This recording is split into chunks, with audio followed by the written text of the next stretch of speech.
Good morning. I haven't seen you since Easter Day, and it's nice to look out upon your faces. Yesterday when I came into the church and I smelled that smell, I felt that I was back home, and now that I've walked up the aisle and look at you, I really do feel at home, and I love hearing your voices sing. So this morning I'd like to say a few words about the Holy Land pilgrimage, and I see Jeff Wells has returned from the Negev desert, so now everybody is home as far as I can tell. And I can tell you with great confidence that all 19 of us on this pilgrimage experienced a greater communion with our Lord and with one another. And the days were very, very full and very long, and there's far too much for me to summarize for you in one sermon from one pulpit.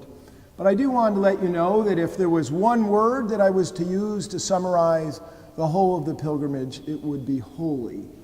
For it was not just religious tourism, but it was literally a pilgrimage in which we participated in the footsteps of Jesus, sang hymns of praise, and prayed and entered into a communion that is full of the other, full of God, and therefore life-changing and transforming, all in those ways that are a little bit beyond words, and of course too much to summarize.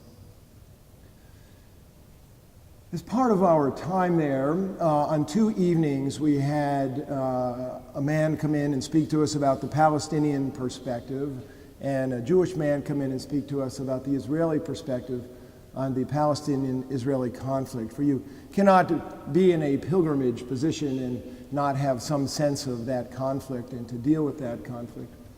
But what I want to say to you this morning greatly has to do with the footsteps of Christ, that in the way that we follow Jesus. And I'm looking out and seeing some of you who are on the pilgrimage, and you're going to recognize everything I say, though I reordered it a little bit to be in the order of Jesus' life.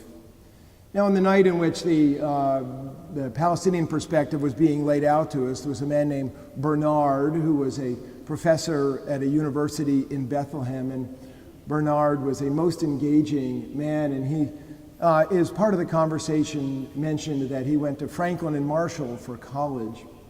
And without missing a beat, Bill Avery, who was sitting next to him, Linda Andros' husband, Bill said, "Well, I went to Franklin and Marshall." And just as we were smiling and digesting that, Ken Heim, who's Kristen Jimsky's father, who was sitting next to Bill, so this is 3 men in a row, said, "Well, I went to Franklin and Marshall." It was a kind of Franklin and Marshall takeover of our group. And there was much laughter in the midst of this conversation. And the end of the conversation about the Palestinians in that part of the world, he said, "Hey, I just got to tell you one more story." And he told a story about, I think I've got it right, he was working in the library at Franklin and Marshall as a college student, and a very, very, very evangelical Christian came in to try to convert him to Christ and asked him, well, was he converted, and was he converted, and was he converted? And Bernard is a Palestinian Roman Catholic, and he didn't know how to answer after a while, after all of his yeses, and didn't seem to be going anywhere. And he said, "Hey, well, let me just put it this way. Jesus and I grew up in the same neighborhood." So I just, that's what it's all about. And that's a little bit of what the pilgrimage is about going to Jesus' neighborhood and what happens to you when you go to Jesus' neighborhood. And so that's what we did. We went to Jesus' neighborhood. And as part of that, we went to Nazareth. Now, when Jesus lived in Nazareth, there was about 150 people on a little hillside hamlet. Nazareth today is a city of 75,000. It's in northern Israel, and it's the largest city, particularly the largest density of Arab Israeli citizens. And in Nazareth, we went to 2 churches of the Annunciation. One of the churches of the Annunciation is a small Greek Orthodox church built over the well where Mary would have gone to get her water. And the other church of the Annunciation is really the Basilica of the Annunciation, which is a basilica being a church where the Pope visits. And the Basilica is a very, very large Roman Catholic church built over Mary's home. Now, what you get is a little insight into the first Christians' disagreement about many things, like exactly where did the Annunciation take place. Without proffering an answer to that, I would simply say both of these churches have incredible gifts to offer. So we also, from Mary's Annunciation, and skipping, of course, many parts of the pre-life of Jesus, we went to Bethlehem, on the other side of the separation barrier, on the other side of the wall. And there we had Christmas on Wednesday, April 26th. Now, the truth is that Wednesday, April 26th is likely to be far closer to Jesus' birthday than December 25th. As we all know, that December 25th was a Roman holiday that when Rome became Christian, they took over that holiday and made it the celebration of Jesus' birthday and the celebration of the Incarnation. We visited the Church of the Holy Nativity, which is the church built over the grotto, the stable where Jesus was born, and that church is being renovated, I'm pleased to tell you. We waited in a long line with pilgrim patience to go and climb down these steep steps into this little hole underneath the church. If one wants to go to something old in that portion of the world, you have to go down. And so we went down into the grotto, and there the place where Jesus' birth is venerated is underneath an altar. And so everybody goes bottom over tea kettle down to venerate this place, and that we did. And then we stole away to the back of the chapel, and some of you who've been there will know exactly where we are. And in the darkness, we sang, "O Little Town of Bethlehem," as pilgrims from throughout the world came in to venerate that place and that space.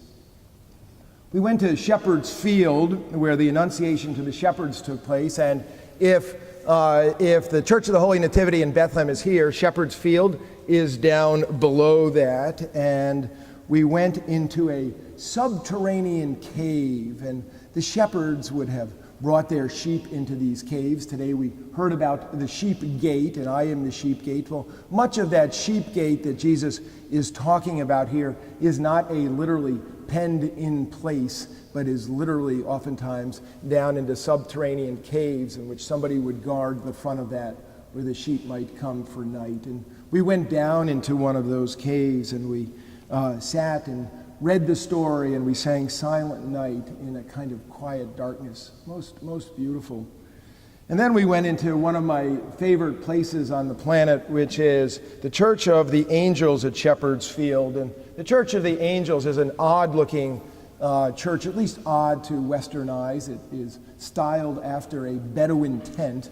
And the cupola in the middle of it is filled with translucent glass in the ceiling, and that is to represent the myriad of angels who appeared to the shepherds at night.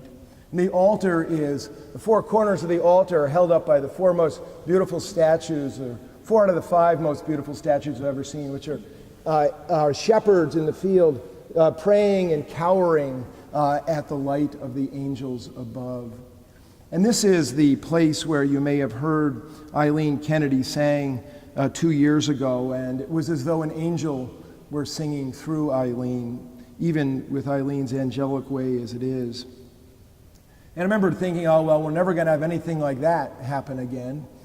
And we lucked out, at least I thought we were lucking out, that we managed to get to this small chapel to ourselves, and we sort of hurried up in Christian fashion and came in around the central altar with the cupola above us, and we began to sing, "O Come All Ye Faithful."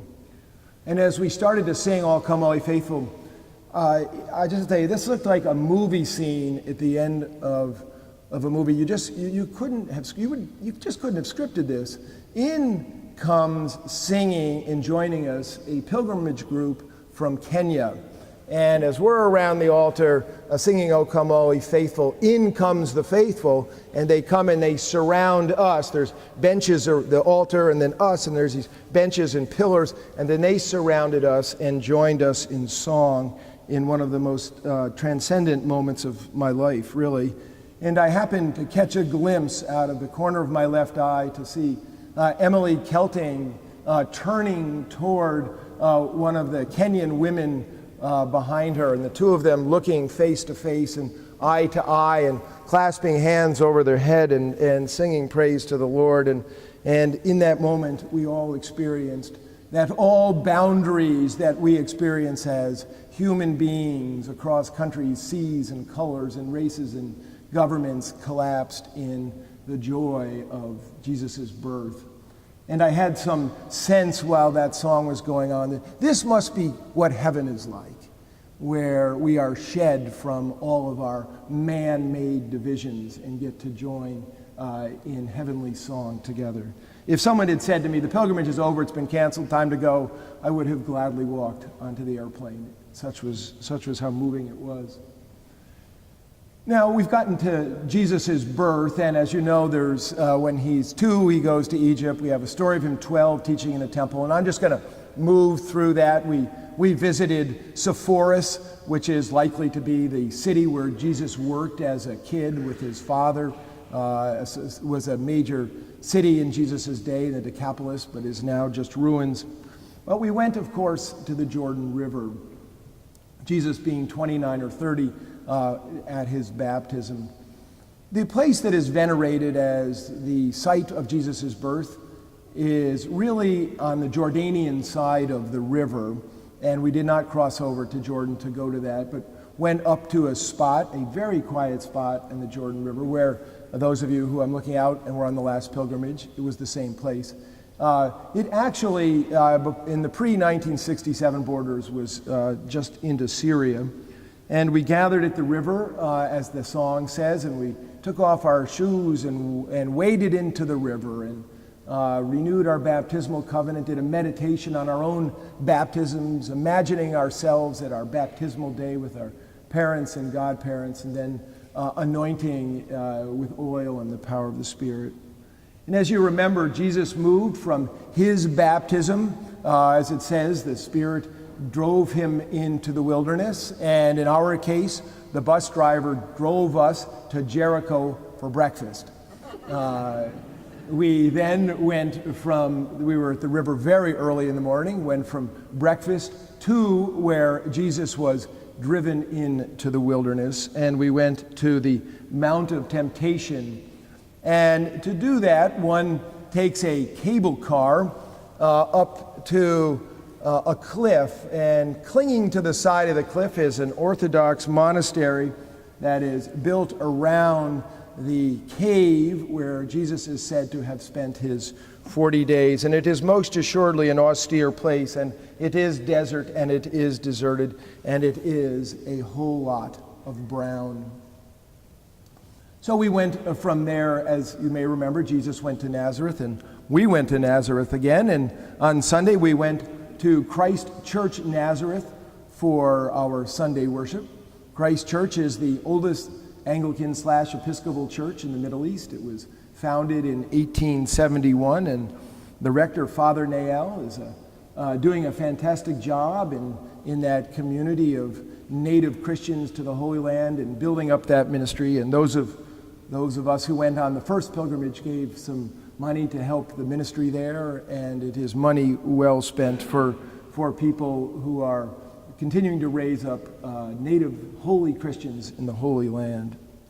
Now, as you know, that Jesus was expelled, driven out, left Nazareth at the end of his reading from the scroll of the prophet Isaiah, and he went to Capernaum, and Capernaum is a day's walk, a day and a half walk from Nazareth. It's 25 miles in our super duper coach bus. And Capernaum is on the Sea of Galilee. And the 3 years of ministry that Jesus spent mostly in and around the Sea of Galilee, he lived in this town of Capernaum, which is where Peter and Andrew lived, and there is the remains of Peter's house. We went out on a boat on the Sea of Galilee, and just as it says in the scriptures, a wind did come up. We just happened to be in a good boat that wasn't going to tip over, and assuredly you could see that if you were out there at night and that wind came up, there was nothing you would want more in the whole world than dry land. Now we went, as pilgrims do, to the church that celebrates the multiplication of the loaves and fishes. We went to the Mount of Beatitudes, where the Beatitudes were delivered, and there we had a meditative walk in Holy Communion overlooking the Sea of Galilee. We went to the place where Jesus' resurrection scene with Peter, where he asked him 3 times, "Do you love me?" So, as you know, particularly if you follow through the Synoptic Gospels, or if you do follow through the Synoptic Gospels, and particularly through Luke's Gospel, which lays it out with such clarity, Jesus turns and heads toward Jerusalem, and we too turned and headed toward Jerusalem. And it says here in Luke's Gospel, on the way to Jerusalem, he was passing along between Samaria and Galilee. And as he entered a village, he was met by 10 lepers. So that village is Burkeen. And we went to Burkeen. Burkeen nowadays is to outsider eyes, I would say, Burkeen is a somewhat worn down agricultural town in the Palestinian West Bank. And the town appears sort of sleepy, but it has a past of violent clashes.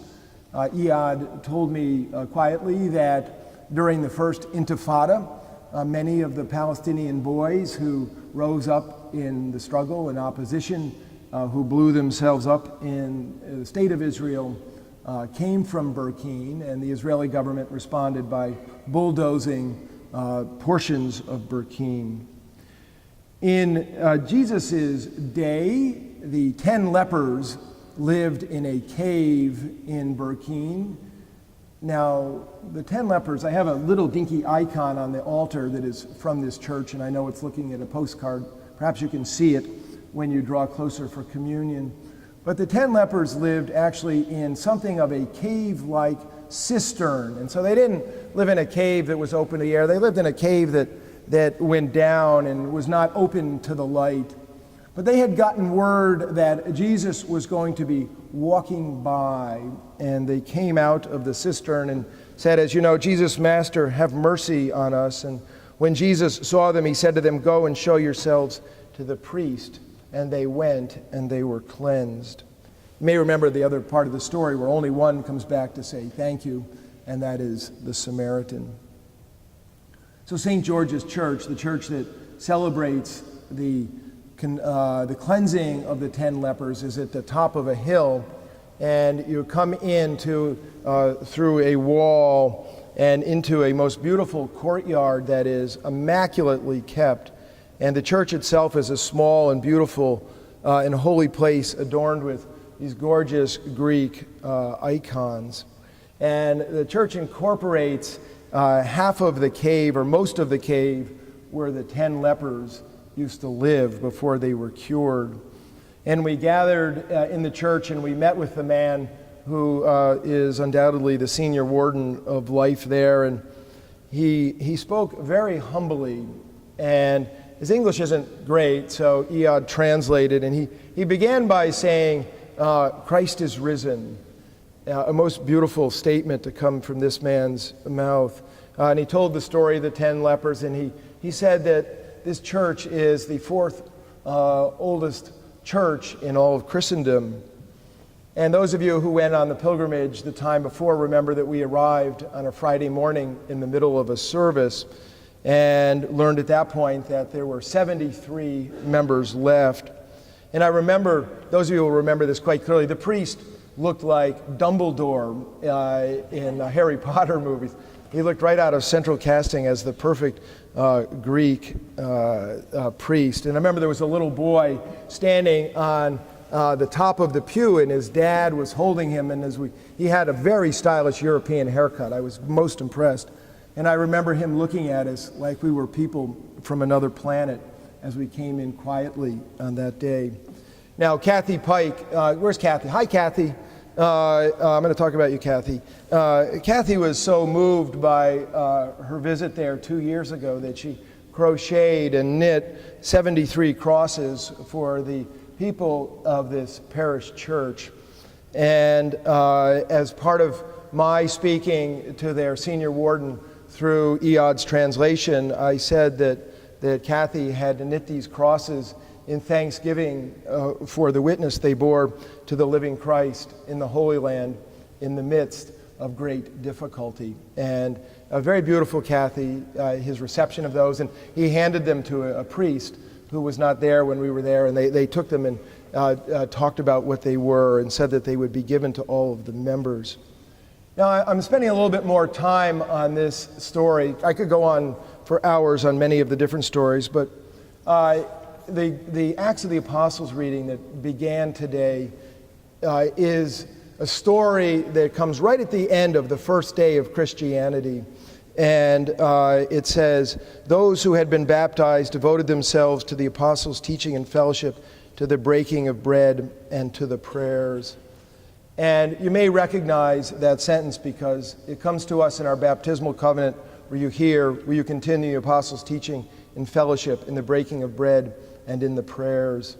And I just want to say that there is something incredibly powerful when you see the descendants of the first Christians, which is what these Palestinian people are, growing up still in Jesus' neighborhood, doing what the first Christians did. It is an experience of the living church and the living gospel that is unique to that. It's very different from those of us who grew up in Western Christianity and inherited our faith in a different way. And as I say this, I want to bear note to Zuhair, who is a Palestinian Christian, and Kavork, who is an Armenian Christian, and to say that both Zuhair and Kavork are descendants of the first Christians. And the Holy Land is filled with Zuhairs and Kavorks, and they are the people who, in great part, run the holy sites of our Holy Land, the Christian holy sites. Now again, I'm just skipping hosts of stuff here, but there's a limited amount of time. And Jesus, as you know, came into Jerusalem and went to the Temple Mount, and it was a complicated place in Jesus' day, and it is a more complicated place in our day. In the difficulties of the Holy Land, we visited the Western Wall, which is the most sacred place to Judaism in the world, and in a place of great beauty, watching the Jews of the Holy Land worship. I went with one of the other pilgrims in underneath the wall, and there was a charismatic man singing praise to God in an inside part of the wall. And if it would have been unholy to photograph him or to video it, but I wish I could have videoed it to show you. It was most beautiful. Israeli Jews are not allowed up on the Temple Mount, but we as Christian pilgrims are, and we went up on the Temple Mount, which is controlled by actually King Abdullah of Jordan, and we saw the Dome of the Rock, which is over the stone where it is said that, where Abraham was going to sacrifice Isaac, in the Al-Aqsa Mosque, the place considered the third most holy place in Islam. We went to the place where the temple would have been during Jesus' day and saw how that lined up with where Pilate's headquarters would have been, where his judgment seat would have been, and where Golgotha is from the place of his judgment. Again, I'm leaving out other things that we did, like going down into the pools of Bethesda and having a most beautiful healing service, but just to follow along in Jesus' footsteps, we did go over to Bethpage. Bethpage is Bethany and Bethpage. Remember, you hear these together. These are on the far side and at the top of the Mount of Olives. The Mount of Olives is here. It comes down. There's a thing called the Kidron Valley, and then it rises up to the city of Jerusalem. We went to the top of Bethpage and did the Palm Sunday walk.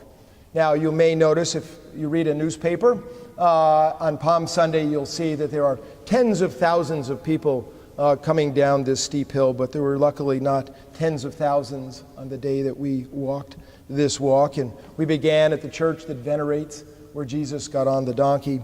And about halfway down the hill, there is a church that is called Dominus Flavit, which means the Lord wept.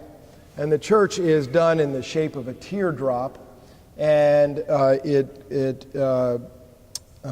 venerates and celebrates Jesus' tears for the city and the people of Jerusalem, and his prayer for the people of Jerusalem.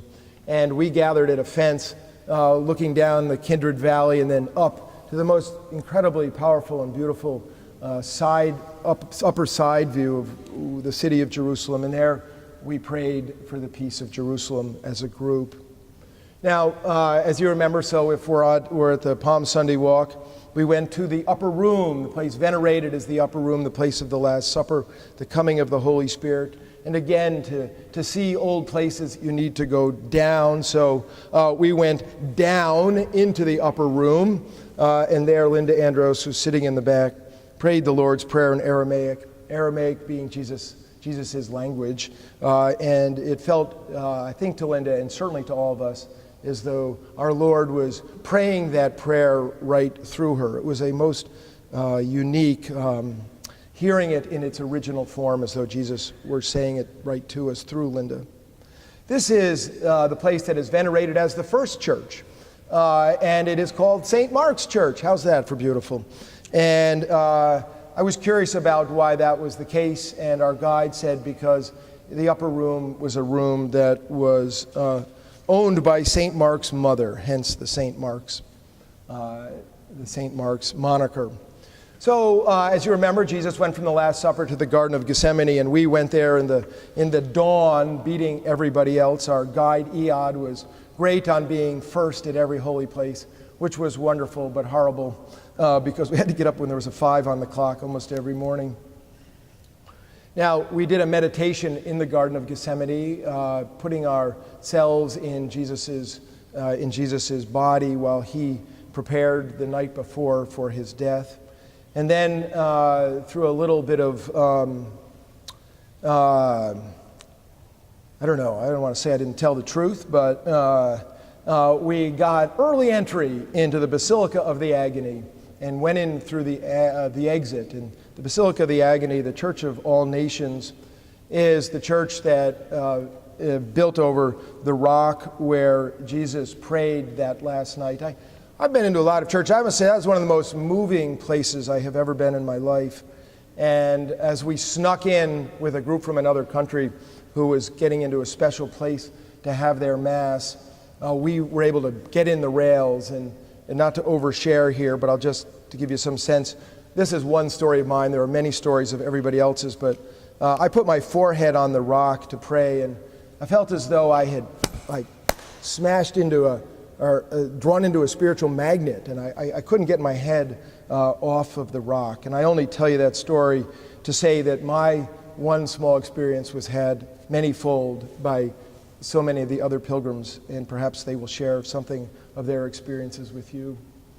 As you know, Jesus was arrested and he was brought to Caiaphas' house, and we went to that place. That is now St. Peter in Gallicantu. Anybody know what Gallicantu means? Either did we. So Gallicantu is French for crowing rooster.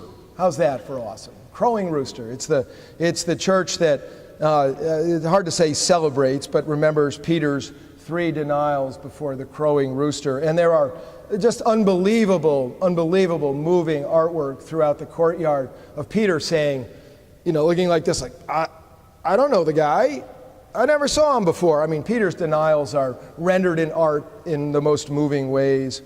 And this church is built over Caiaphas' house, where the first judgment against against Jesus was laid. And there was in Caiaphas' house, and is today, many floors down, a cave.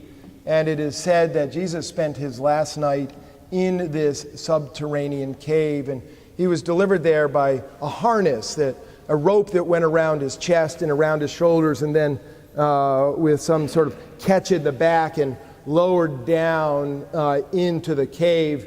And then they keep the rope on him. When they want him in the morning, they pull him up, and we walked down into the cave where Jesus spent his last night. And there's a very powerful icon of this in the Roman Catholic Church that is built over the top of that cave.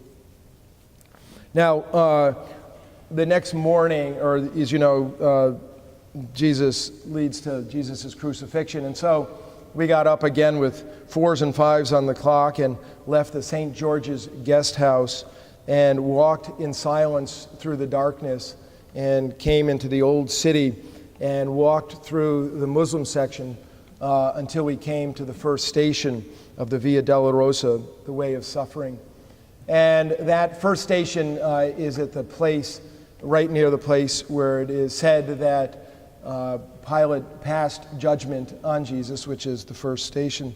And then we walked through the stations with different members of our pilgrimage group, our cadre, carrying a small wooden cross. And I just have to say, we did this in the dawn before the streets of the old city are crowded, and how beautiful it is to see people that you know carrying the cross. And it's hard not to think of them and the crosses that they bear in their own lives, never mind the cross that Jesus bore in his own life.